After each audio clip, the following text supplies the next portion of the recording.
大家好，又係今期流行嘅時間。今集咧又同大家講下之字炎明熹嘅喎。日前咧就推出咗新歌，還有一首救生艙嘅之字炎明熹咧。呢首歌咧就已經出咗差唔多2個星期。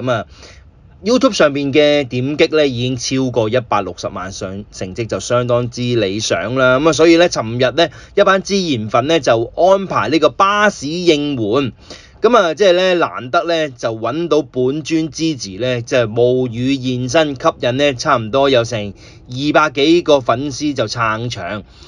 之字咧就笑言咧被粉絲咧封佢做呢一個暴風女神喎。點解有呢個咁嘅名咧？佢就話啦，因為咧我10次露天活動有8次都會落雨，開演唱會嘅時候咧又撞正呢個打風啦，所以咧佢哋咧叫我做暴風女神，真係好應驗。可能咧我要少啲接呢個露天工作，即係講笑啫。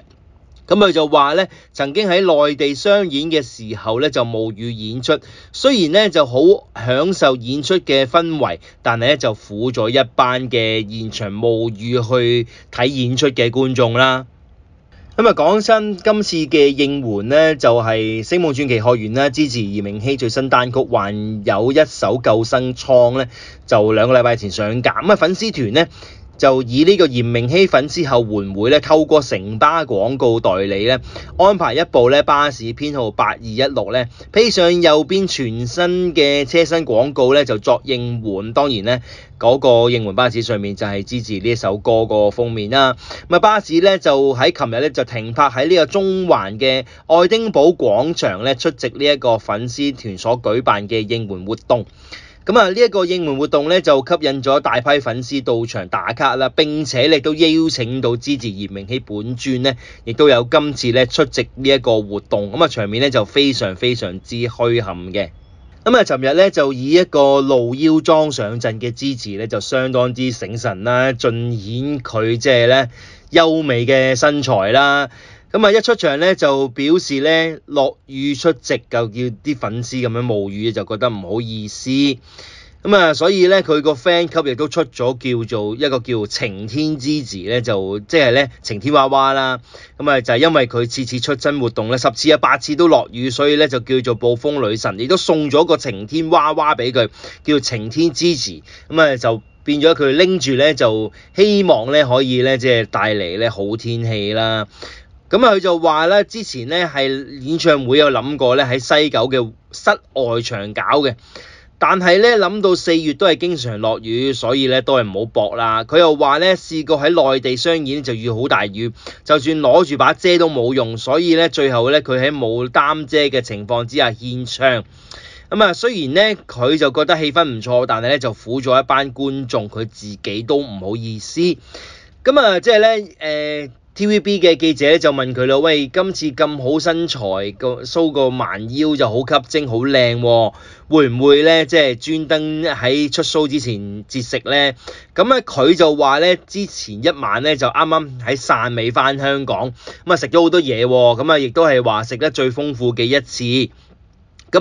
但係咧，因為咧搭高鐵嘅途中咧，因為暴雨而大塞車，趕到高鐵站咧就發現咧班車就 delay 咗，最終咧凌晨咧2點幾先返到屋企，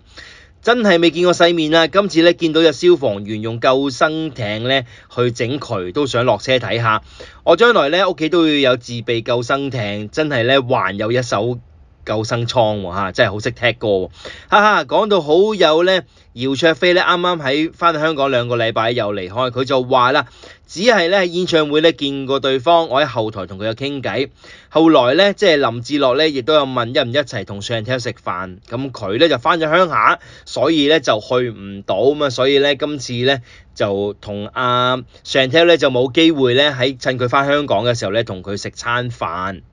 另外咧，記者又問到佢點解揀喺星期日喺呢一個外籍工人姐姐聚集嘅中環區打卡應援巴士咧？佢就笑言啦，如果可以吸納佢哋做粉絲都唔錯喎，即係咧可能吸納啲印尼粉啦、菲律賓粉啦咁樣嚇。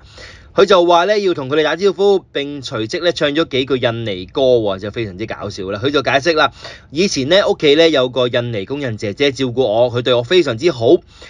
佢咧而家咧就喺親戚屋企裏邊打工，我都想同佢合作。咁啊記者就問佢合作乜嘢啊？係咪合作唱歌啊？佢就話佢唱歌都好好聽，佢就經常唱 K，所以咧我記得佢唱嘅印尼歌。所以咧，我就要打開印尼市場，好好加油。之前咧有個菲律賓影帝嚟香港，好多姐姐都好鍾意，所以咧我就都要想向佢學習，希望咧可以吸引到咧呢一班粉絲，打開呢一方面嘅市場。咁當然係講笑啦。咁啊，但係咧亦都見得到咧，Gigi咧面對住記者同媒體咧，而家有佢非常之風趣嘅一面啦。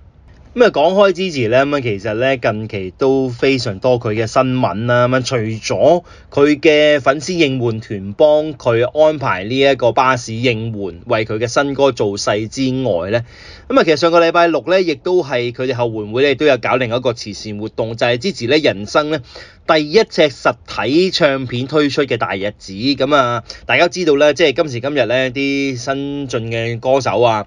其實都出歌都係好多時都係 YouTube 啊、派台啊，咁都係以單曲為主嘅，出大碟啊更加少啦，咁啊實體版就更加少中又少啦。咁啊，所以咧為咗響應呢個香港唱片店日咧，Gigi咧嘅第一首派台歌啊《真話的清高》咧就被印製成呢個7寸嘅黑膠唱片發售。由於咧係限量發行啦，好多區嘅唱片鋪出邊咧都出現通宵排隊等唱片鋪開門等買呢隻碟嘅人龍。咁啊，據知咧，因為咧每間鋪咧入貨有限啦，咁啊即係以捐血日當日咧就變有歌迷咧就話自己咧排第3個都買唔到。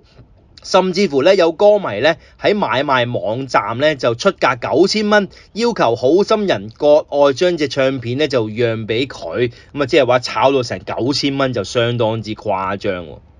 咁啊可見咧即係啱啱開完演唱會做一個好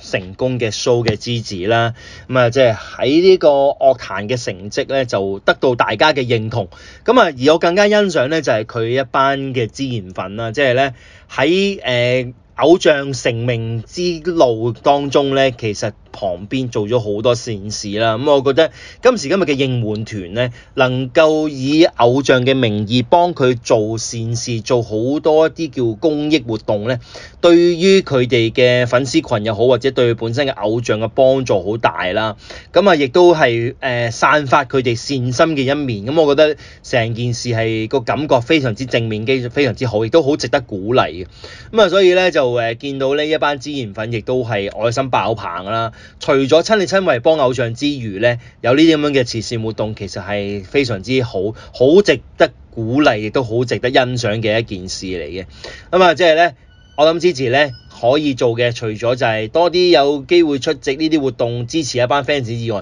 更加需要嘅就係唱多啲好嘅作品，答謝一班支持佢嘅支援粉，呢個就最重要啦。咁啊，至於咧聽到做節目嘅朋友，對於今次Gigi出席一啲嘅活動有咩意見，歡迎留言講下你嘅睇法。今集咧就同大家講到呢一度，記得訂閱合家歡頻道，我哋下集再見。